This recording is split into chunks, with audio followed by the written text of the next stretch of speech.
The power of predictive injury analytics, and our two speakers, Josh Nelson and Andrew Altoff from Baylor University. So with that, I'll let you guys take it away. Thank you. Appreciate it. Yeah, thanks a lot, man. Yeah, thank you.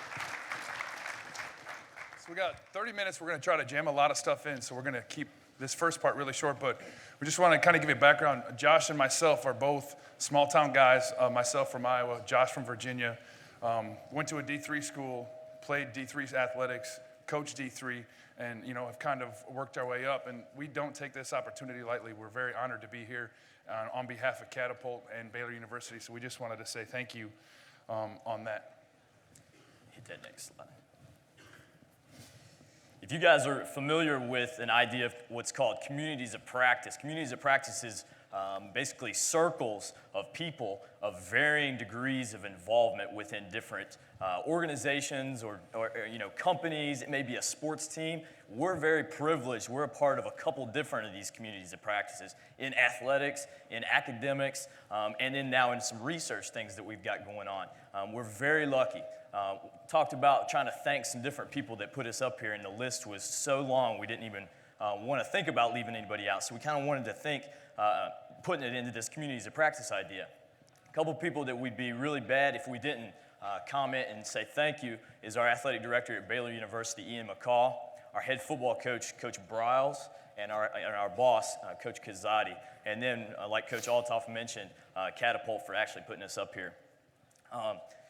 We work in a people business, okay? At the end of the day, we really like technology. We like the little gadgets, a lot of things that we're doing. But in the end of the day, it's about getting our athletes to feel just like this, okay? It doesn't matter what we do. If we do not get our guys, our gals to this point, we're not doing something right, okay? So what we have to do on a day-to-day basis is make sure we're doing our part to package information correctly so our guys and gals can get like this. One of the biggest things that we always talk about is making sure we don't overstep our boundaries. I mentioned Coach Briles, he's our head football coach, and our defensive coordinator, Phil Bennett. These guys have been coaching football longer than Coach Altoff and I have even been alive.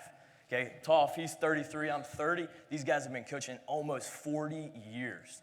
So at what point am I going to tell Coach B anything that he doesn't already know?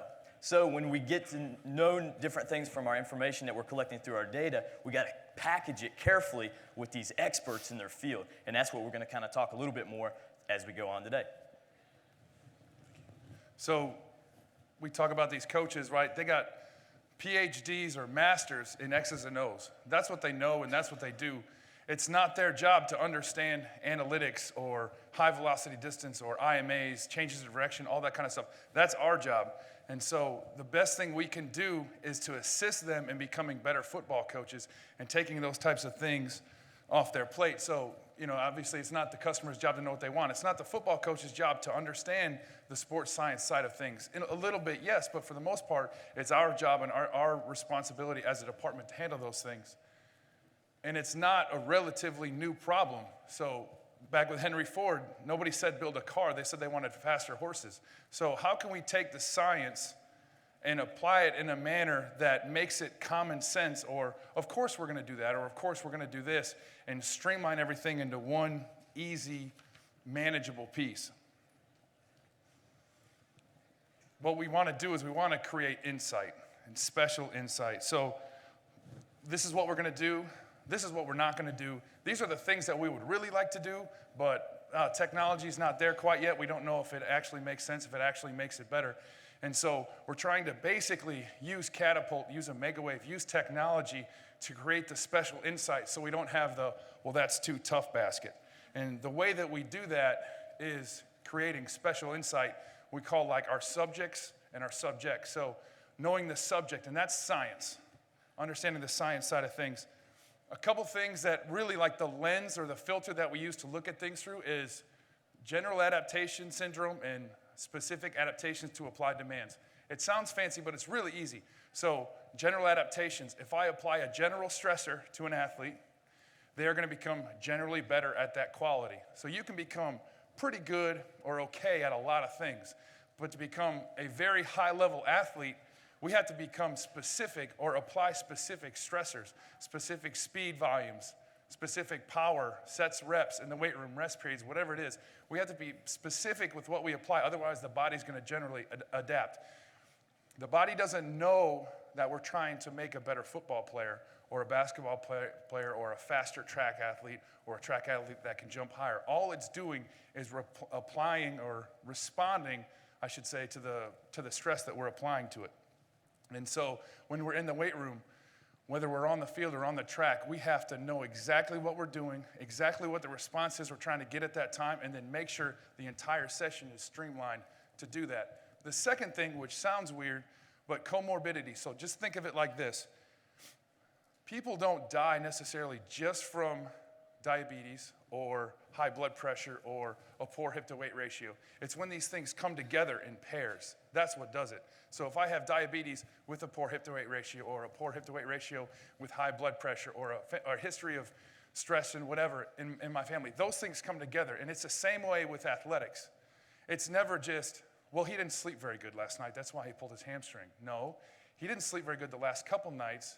His nutrition was poor, so his body weight was down, and we know that his optimal body weight is between 198 and 202. So understanding like how these factors pair and triple and couple up and work together is a big part of what we're trying to do. And the last part is use it or lose it. If a quality is not worked, so speed has to be done every 7 to 10 days. Strength work has to be done about once a week. Conditioning, which a lot of people in here know, you can be in great conditioning, right? Great aerobic shape, and then you take 2 weeks off and it feels like you never ran before. These are the things that happen with the body. If this quality is not getting used or applied, it's going to fall off really, really quickly. So we have to know how long can I go before applying that specific stress again. Otherwise, I'm going to lose it. And sometimes it's okay to lose specific qualities depending on the time of year.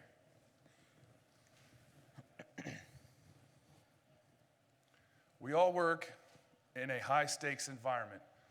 Two things that successful people do in high-stakes environment is the first thing is they're able to accurately assess what is actually happening. Not what their emotions are telling them, not what other people are telling them, but what is actually happening. And the second thing is to be able to compartmentalize all the other things that are going on that do not necessarily affect what I'm working on right now. So can I take these other things, set them aside, and just focus on the task at hand right now? And that really is our job. So our coaches have to be able to trust us within our respective areas so they can compartmentalize. They don't have to worry about the performance side of things because we have a great team downstairs that can do that. I don't have to worry about athletic training because we have a great athletic training staff, whatever it is, to allow them to get back to focusing on X's and O's. And then again, using the data to have special insight, which allows us to accurately assess the situation. What actually was the load at practice today? How many times did he accelerate? How many times did he accelerate? How many high-velocity collisions were there? What was his average heart rate for practice? We need to know those things so we can drive training in a manner that allows him to be able to handle those loads. So what we found was basically we're trying to close the loop. The more we do strength, the more we do power, the more we do speed work, the more important nutrition is, the more important sleep is, the more important soreness is, the more important mood is. And we'll just give a couple simple examples. So what we found was if our athletes are in a good mood going into practice, they can perform a higher load than if they're in a bad mood. So what we did is we asked them after practice, well, RPE, how hard was the training session today? Well, it was a 4. And you look at the GPS data and you're like, God, it didn't seem that hard. And then you go back and look at his mood pre-practice and he or she was in a bad mood. So what we found was when they're in a bad mood, they can have an easy practice according to the way it's loaded, whether we're looking at the Catapult or we're looking at the heart rate data, but they perceive it as being very hard because they're not in a great mood.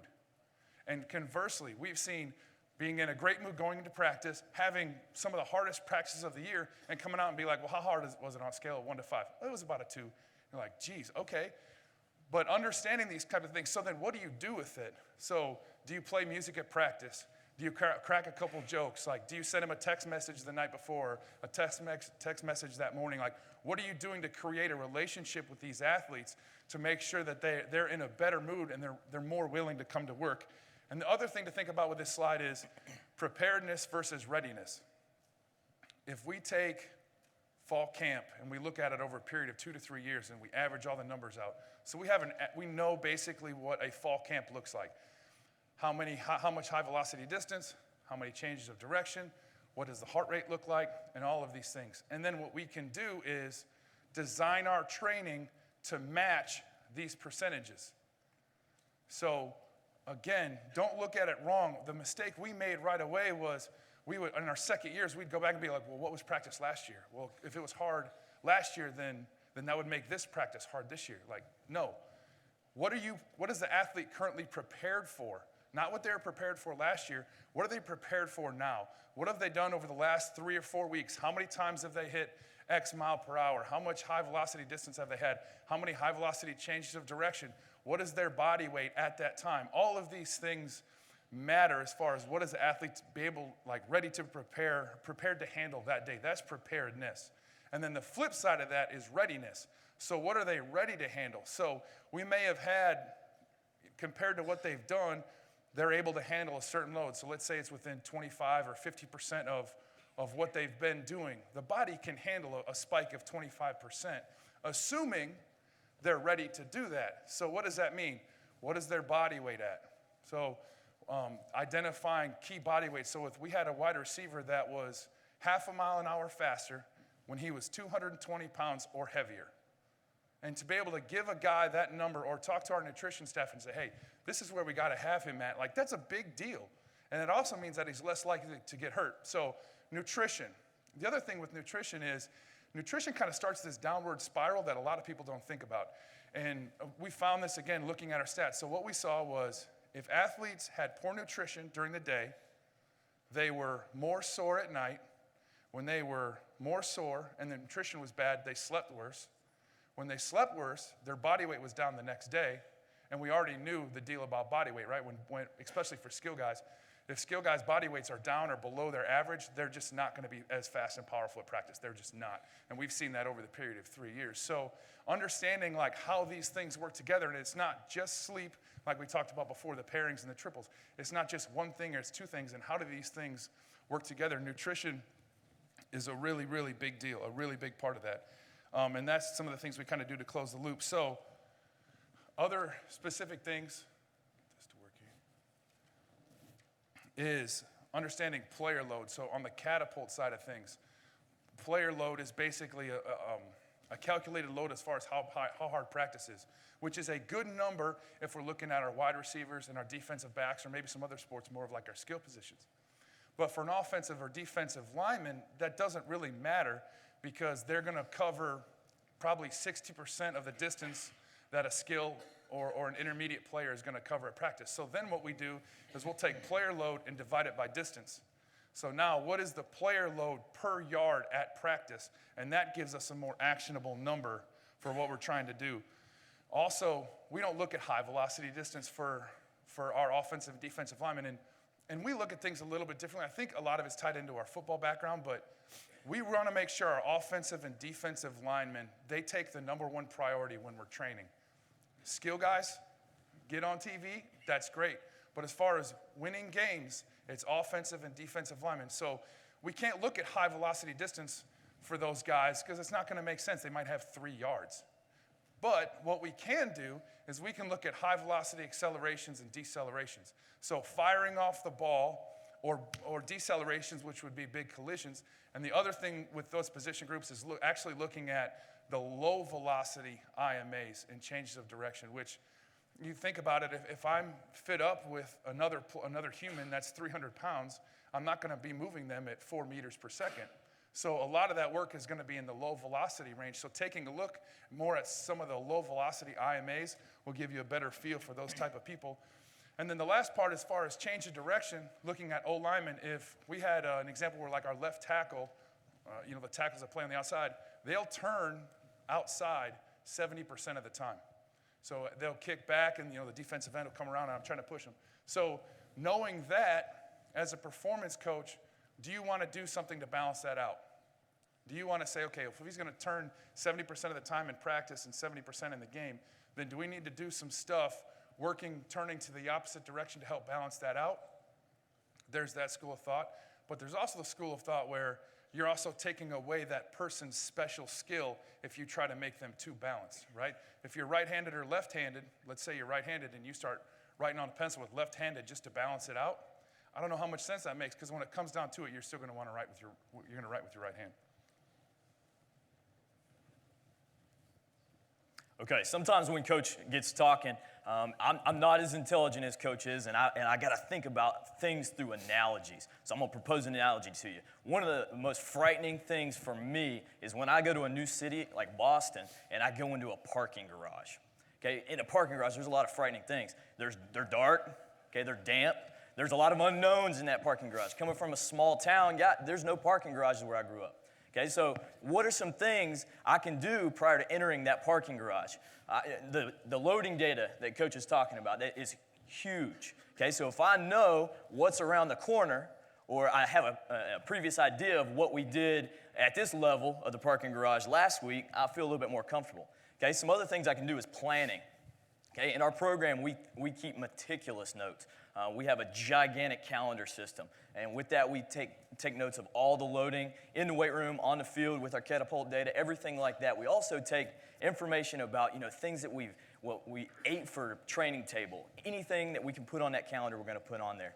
We also have a big reach in Waco. Waco, Texas is a really neat area because it's a large community, and especially since Baylor football has really kind of started on the rise, everybody is all about Baylor football. So we have a big reach. One of the biggest reaches that we have in the community is at the barbershop.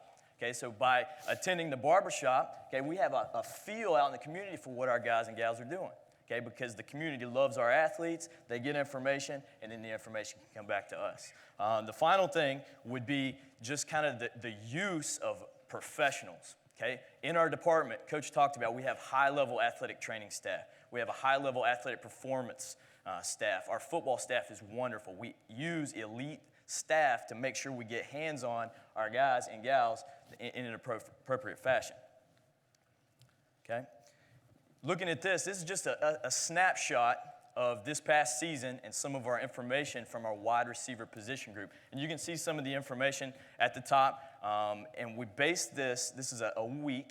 On the right, our Saturday is our game, and we set that at 100%. And what you can look at is our day 1, day 2, day 3 of practice is based on percentages of our game load. Day 1, day 2, which is Tuesday, Wednesday for us, is anywhere between 60 and 70% of that 100% game load. Come Thursday for us, a little bit lower, between 50 and 55%. Okay? Now, what does this mean? Over the course of a season, even a course of different seasons, we can look back to week for different position groups and for different athletes, and we can make sure that they fall within these parameters that we tend to think are best for our athletes. Another thing that we'll look at once we start looking at our information here is if it gets out of whack at all, okay, or if it's a little high or a little low, we can add some stress. Okay, training is nothing but giving a dosage of stress. Okay, just like giving a medication. If I'm sick and I go to the doctor, okay, and the doctor gives me a really small amount of medicine, I'm not going to get better. Okay, but if I got a really excited doctor that's going to give me all the medicine, I'm going to get really sick. Okay, so this is what we're looking at when we're looking at our game loads from our Catapult data and from other different ways we're collecting this. And what we can do is apply different stresses, and stresses come in a lot of different forms. Training stress, recovery stress, through soft tissue work, massages, and we'll work to prescribe that throughout the week. We break our week in season up into 3 windows. The first 48, our guys call first 48, okay, everybody's seen that show, right? Okay, is the most important time for our guys throughout the week. Okay, coming off of a Saturday game, the first 48 hours are integral for getting their set points back to normal. Okay, those set points, soreness, I've got to get full range of motion, pain-free range of motion, things like that. We're going to utilize a training session immediately as close to the game. So on Sunday, we'll come in and train. We'll get our soft tissue therapists in. We'll have massages, chiro come in. The next period of time, the middle 72, we use to push our guys and gals to get back to normal in the classroom. especially if we're going on a road trip that weekend. We want to try to get those guys and gals ahead of their schoolwork so they don't have to worry about it on the weekend. And then the final 48 leading up to competition is where you got to ramp back up and we got to get it right. Everything is dialing, all cylinders are rolling. So information is currency. You know, another quote, knowledge is power. But if you think about it, like how much money you can save, how much money you can make for your athletic department, how much money you can make your athletes make just by managing information correctly. So let's just think of it like this. 50%, roughly 50% of car accidents occur within 25 miles of home. The most common thing hit is a parked car, which is crazy because it's not moving. So, right, now let's think about it in our profession though.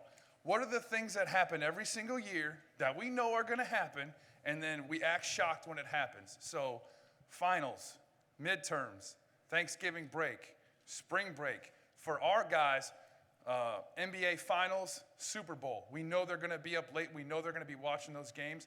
And they're going to be up 2 in the morning talking smack to each other. So we know that certain things are going to happen every single year. And how do we manage these parked cars so we're not backing into ourselves when it comes to a training standpoint? So that's a big deal in planning those things out. So really, what we tried to do is we took our Catapult information, and we took our wellness questionnaires information. We said, okay, when our guys are the fastest and most powerful, what are they doing from a habit standpoint? Because we only have them for about 2 hours a day. So those other 22 hours is what's going to make or break our success. So what are the habits that we can instill in them? What are the decisions that we can help them make to manage those 22 so they're more powerful for the 2 that we have them? And the biggest things were really sleep and soreness, and I've already kind of alluded to it a little bit, but when the athletes are sore, they don't sleep as well.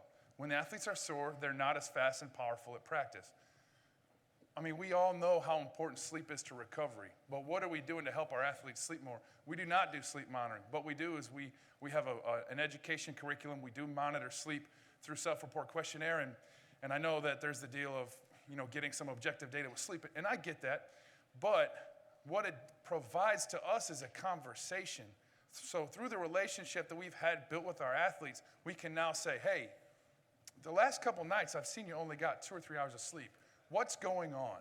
And then we have a conversation about what's going on. Maybe it's finals, maybe it's a girlfriend, maybe it's something going on with their family life. But then what that does is that builds a relationship which gives us better information on the back end because they're more willing to talk to us, and information is currency. And the other big thing is mood. Whatever we can do to put our athletes in a better mood heading out to practice is incredibly beneficial to us, exponentially better. So cracking a joke, having your door always open, shooting some text reminders, whether it's just some silly jokes or whatnot, but things that we can do to put our athletes in a better mood, or at least if they're in a bad mood, understand why and bring them to the right people to help them are a huge deal. And then body weight and training volume. So again, knowing what the loads are, what are they prepared for, and then, you know, if you look at what's the average load over the last month, the last 2 weeks, the last 3 weeks, where does this fall within that load, within those specific metrics, and is the body able to handle that spike in load? If you have a well-developed aerobic system, the body can handle a lot, because that aerobic system is basically the recycling system for all the other junk that happens. So having some simple things built into the program where aerobic capacity can stay at a high level in season is a big deal.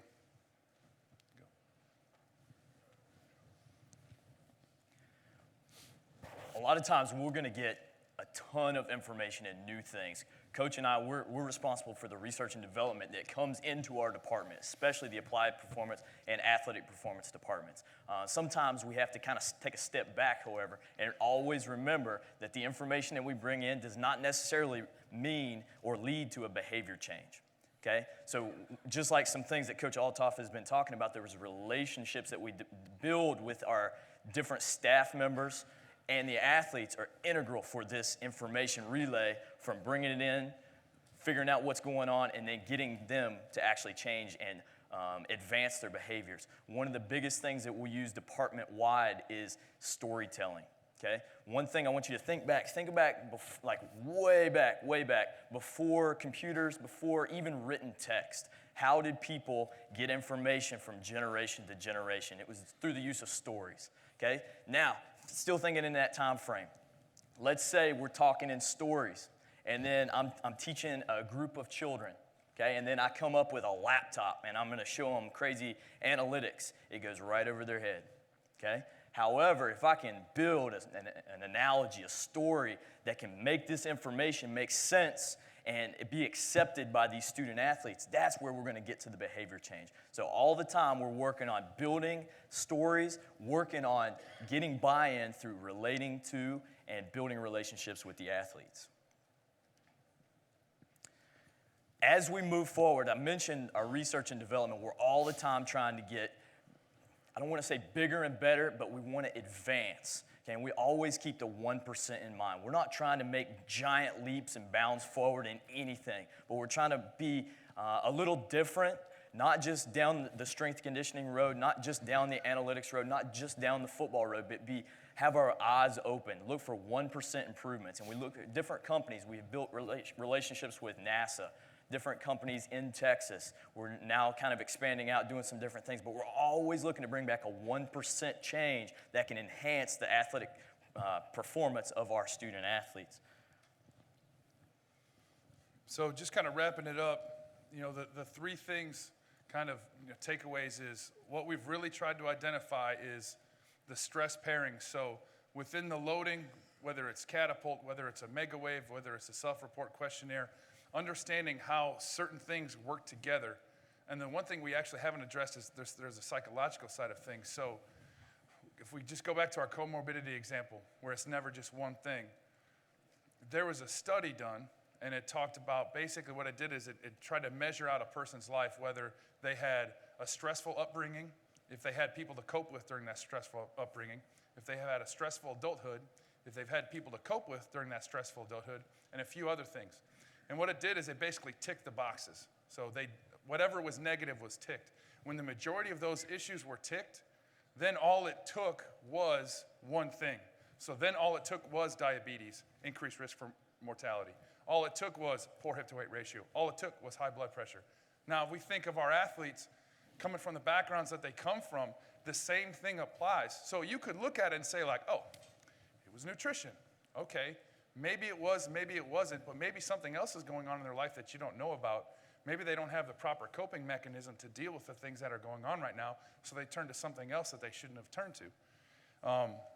Then the other thing is improve our storytelling. So we can never get good enough at our storytelling. So a really simple or analogy, so a simple analogy that we use when we talk about training our athletes from a speed power standpoint, what we tell them is, okay, today we're working on speed and power. We are training your monster truck. And guys are like, yeah, monster truck. Then we also have the day where we're doing our conditioning. And we're like, well, what's today? Today is our Prius. Not as cool, but I'm working on my gas mileage, right? So we're going to be really big and powerful when we're on the field. And then when we're sitting on our bench taking our coaching, that's when our Prius is recharging to make sure we can be fast and powerful again. So talking to our athletes in stories and analogies and things that they understand, talking to their level is a big help for us. And then the last part is creating a buffer. So I just want you to think about this, and then we'll stop talking. Creating a buffer. Let's say right now you have to leave. There's a car waiting for you, and you have to get in that car, and you have to drive back to wherever you came from. So for us, it's going to be Waco, Texas. We got to drive all the way to Waco, Texas.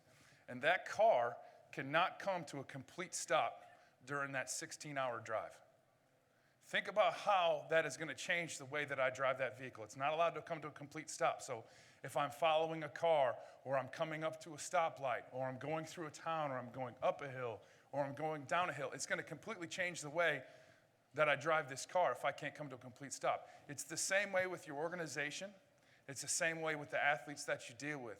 They cannot come to a complete stop. We have to make sure we find ways to keep them available, continue to work and find that 1% to make sure we're putting our athletes and our organization in a position to be very successful. So with that, thank you very much. And I think we have a couple minutes. We're basically out of time, so sorry.